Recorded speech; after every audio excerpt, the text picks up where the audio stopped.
రేవంత్ సర్కారు నిర్లక్ష్యానికి మరో నిండు ప్రాణం బలైంది.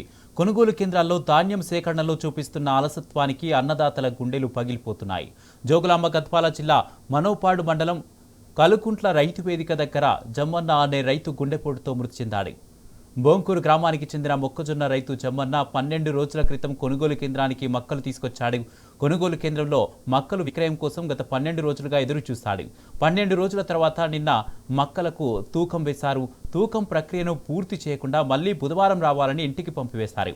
ఇక బుధవారం అక్కడికి వెళ్తే బయోమెట్రిక్ పూర్తి చేస్తామని కొనుగోలు కేంద్రం నిర్వాహకులు చెప్పారు. దీంతో అక్కడే మెట్లపై కూర్చొని ఎదురు చూస్తున్న జమ్మన్న గుండెపోటుతో అక్కడికక్కడే మృతి చెందాడు. ధాన్యం సేకరణలో కొనుగోలు కేంద్రం నిర్వాహకుల నిర్లక్ష్యం వల్లే జమ్మన్న మృతి చెందాడని అన్నదాతలు మండిపడుతున్నారు. రైతు కుటుంబాన్ని ప్రభుత్వం ఆదుకోవాలని డిమాండ్ చేస్తున్నారు.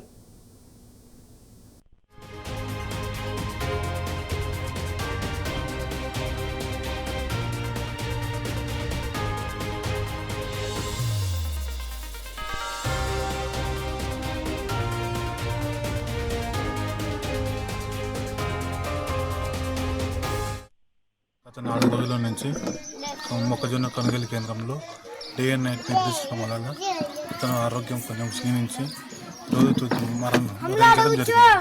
ఉదయం 11:30 గంటలకి గుండెపోటుతో మరణించడం జరిగింది. గవర్నమెంట్ దీన్ని ఆదుకోవాలని వాళ్ళ కుటుంబానికి ఆర్థిక సాయం చేయాలని కోరుకుంటున్నాను. గత 4 రోజుల నుంచి మొక్కజొన్న కొనుగోలు కేంద్రంలో డే అండ్ నైట్ నిర్దేశించడం వలన అతను ఆరోగ్యం కొంచెం క్షీణించి రోజు మరణించడం జరిగింది. ఉదయం 11:30 గంటలకి గుండెపోటుతో మరణించడం జరిగింది. గవర్నమెంట్ దీన్ని ఆదుకోవాలని వాళ్ళ కుటుంబానికి ఆర్థిక సాయం చేయాలని కోరుకుంటున్నాను.